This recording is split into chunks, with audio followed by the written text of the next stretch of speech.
In the early decades of the 20th century, the world was reeling from the aftermath of the Great War, later known as World War I. A fragile peace had been brokered with the Treaty of Versailles. This treaty, however, was viewed by many as a mere band-aid on the deep wounds caused by the war. It left a bitter taste in the mouths of those who felt they had been dealt an unfair hand, particularly Germany. Simultaneously, the world grappled with economic downturns. The Roaring Twenties, a period of economic prosperity, was followed by the Great Depression, a severe worldwide economic crisis. This financial instability fueled discontent and provided a breeding ground for extreme ideologies. In Italy, Benito Mussolini's fascist regime capitalized on this discontent, promising stability and strength. Across the border in Germany, the seeds of National Socialism were taking root, with Adolf Hitler and the Nazi Party gaining momentum. The Weimar Republic, Germany's democratic government, was struggling to maintain control amidst the political and economic chaos.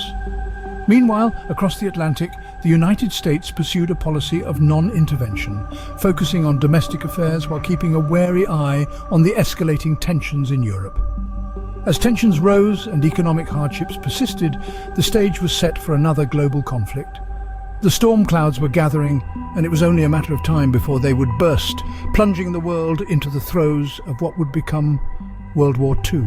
Germany, under the leadership of Adolf Hitler, invaded Poland on September 1st, 1939. The world watched in stunned silence as the German forces, using a strategy known as blitzkrieg or lightning war, swiftly overran Poland. This marked the beginning of what would become the Second World War. Hitler's blitzkrieg tactics were ruthless and efficient, combining rapid, concentrated attacks designed to crush the enemy quickly. The Polish forces, caught off guard and vastly outnumbered, were unable to resist the German onslaught. Within a month, the country was in Nazi hands, but Hitler's aggression did not go unanswered. Britain and France, having pledged to protect Polish independence, declared war on Germany. However, their initial military response was cautious and ineffectual. The World War had begun, but it was Poland that bore the brunt of the initial conflict. In the following months, Hitler's war machine pressed on. Using the same blitzkrieg tactics, Germany invaded and occupied Denmark and Norway. The Low Countries and France soon followed. The speed and brutality of these invasions left Europe reeling, and the fall of France in June 1940 was a particularly heavy blow to the Allied forces. The Battle of Britain ensued as Hitler turned his attention to the skies, aiming to gain air superiority and crush the British morale. But Britain, under the leadership of Winston Churchill, stood firm. The Royal Air Force defended their skies with tenacity and courage, causing Hitler to postpone his plans of invasion. Yet Hitler was not content with his Western conquests. In June 1941, he launched Operation Barbarossa, a colossal invasion of the Soviet Union. This marked a significant escalation of the war, as the Eastern Front opened up, drawing in millions of soldiers and civilians into its deadly embrace. The war was escalating, and the world was watching. The stage was set for a conflict of a scale and intensity that the world had never seen before. The stakes were high, and the world held its breath, wondering what would come next in this unfolding drama of human struggle and endurance. By 1941, Japan had attacked Pearl Harbor, bringing the United States into the war. This sudden act of aggression was a pivotal moment, a catalyst that drew the United States out of its neutrality and directly into the global conflict.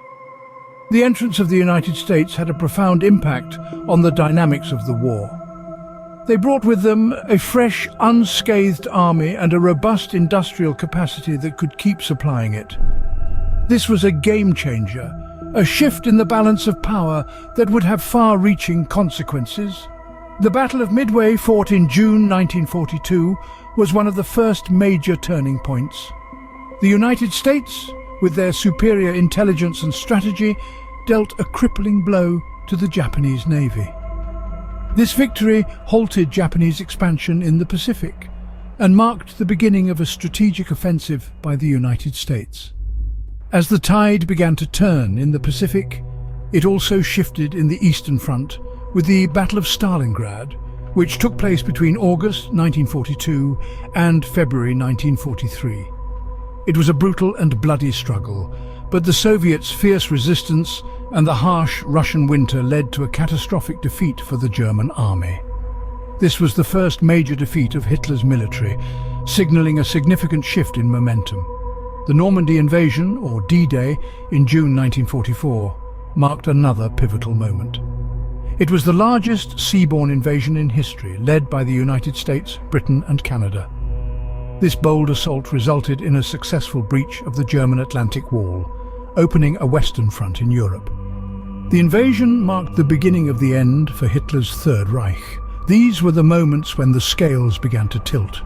The entrance of the United States, the Battle of Midway, the Battle of Stalingrad, and the Normandy invasion, they were all key turning points that shifted the balance of power. With these decisive victories, the Allies began to turn the tide of the war. The war was far from over, but the momentum had changed. The once seemingly invincible Axis powers were now on the defensive, and the end was starting to come into sight. By 1945, the Allies had pushed the Axis powers back on all fronts. The final stages of the war were fraught with tension and desperation. As the Allies advanced, the Axis powers were losing ground rapidly. The city of Berlin, once the heart of the Nazi regime, was surrounded and besieged. The once invincible Third Reich was crumbling. In the midst of this chaos, Hitler, the man who had orchestrated this devastating conflict, chose to end his life. On April 30th, 1945, deep within the confines of his bunker, Hitler committed suicide. His death marked the end of Nazi Germany's reign of terror. In the days that followed, Germany surrendered unconditionally to the Allies. On May 7th, 1945, the world breathed a sigh of relief as the European theatre of the war came to a close. But the war was not over yet. The Pacific theatre was still active, and Japan showed no signs of surrendering. The Allies, led by the United States, made a decision that would forever change the course of history. On August 6, 1945, the first atomic bomb was dropped on the Japanese city of Hiroshima, causing unprecedented destruction.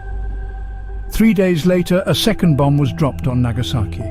The devastation caused by these bombs was immense. The cities were leveled, and tens of thousands of people lost their lives in an instant. The impact was so profound that it forced Japan into capitulation. On September 2, 1945, aboard the USS Missouri, Japan formally surrendered to the Allies. The world watched as the documents were signed, sealing the end of the most destructive conflict in human history. The war that had lasted 6 long years, that had claimed the lives of millions and altered the course of nations, was finally over. On September 2, 1945, Japan surrendered, marking the end of World War II. The end of the war did not mean the end of conflict. As the smoke cleared and the rubble settled, a new world began to take shape in the aftermath of World War II.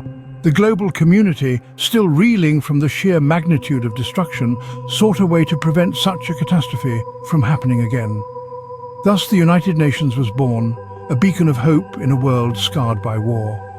It was a noble attempt to foster international cooperation and to promote peace and security. Yet, the creation of the United Nations was just one side of the coin. On the other side, the world was plunged into a new kind of conflict, a Cold War. The Allied forces of the West, led by the United States, and the Eastern Bloc, led by the Soviet Union, once united against a common enemy, now found themselves at odds. An invisible iron curtain fell across Europe, dividing the world into 2 opposing ideologies, democracy and communism. The tension was palpable, the threat of nuclear war ever looming. The world held its breath. But let's take a step back and reflect on the human cost of World War II.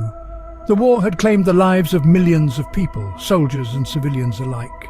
Cities were left in ruins, families torn apart, generations scarred by the horrors of war. The echoes of their pain and sacrifice still resonate in our collective memory. The war also left an indelible mark on geopolitics and international relations. It reshaped the world map, leading to the creation of new nations and the fall of empires. It gave rise to superpowers and set the stage for decades of political and ideological battles. But perhaps the most lasting impact of the war is the lesson it taught us. A lesson about the devastating consequences of unchecked aggression, the futility of war, and the importance of diplomacy and cooperation.